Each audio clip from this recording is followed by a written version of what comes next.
Welcome to the Fitzwilliam Museum and our ancient Egyptian galleries. I'm Jacqui. Today we're going to look closely at this object to see what it tells us about this person. Let's look carefully at the whole object and all the details on it. What clues can you see to work out what kind of person this is?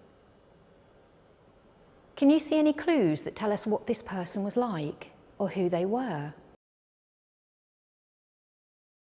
Let's start at the top.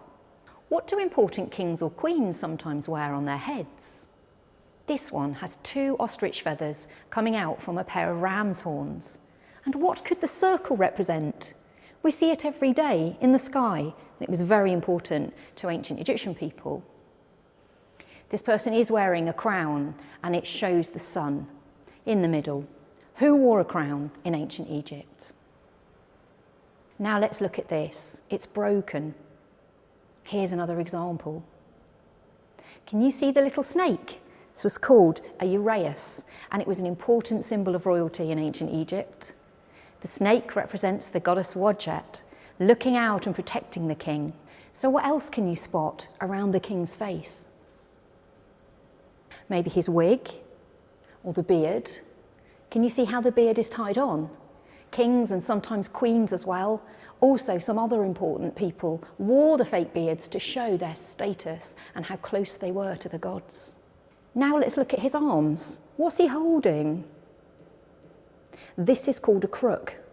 Perhaps the king was like a shepherd to the people. In the other hand, he holds a flail, like a whip. And have you noticed that his legs are covered up? You might have seen pictures of other ancient Egyptians that look similar. Kings in particular often appeared like this, to look like the god Osiris. In ancient Egypt, Osiris was the god of the underworld. He was often shown wearing a feathered crown, a false beard, holding a crook and flail, and with his legs and arms wrapped up like a mummy. This king is Ramesses III.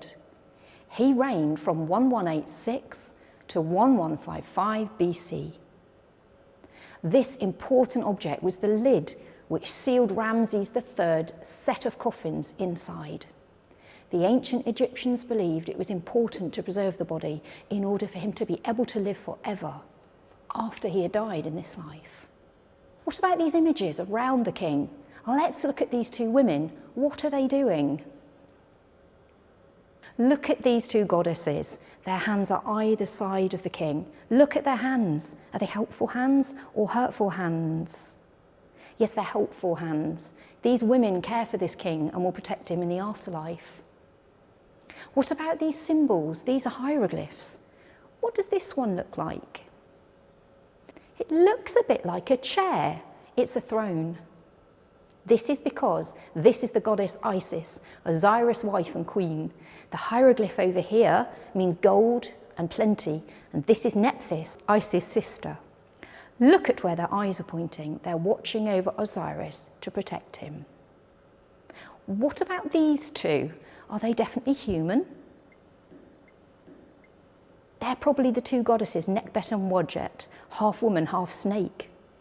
Can you spot any other snakes? What are they doing? They're looking out for him to protect him. How did you find it, looking at all of these symbols? Now that we've read the symbols, what do you know about this man, King Ramesses III? If you want to know more about what this object is, then have a look at our other video.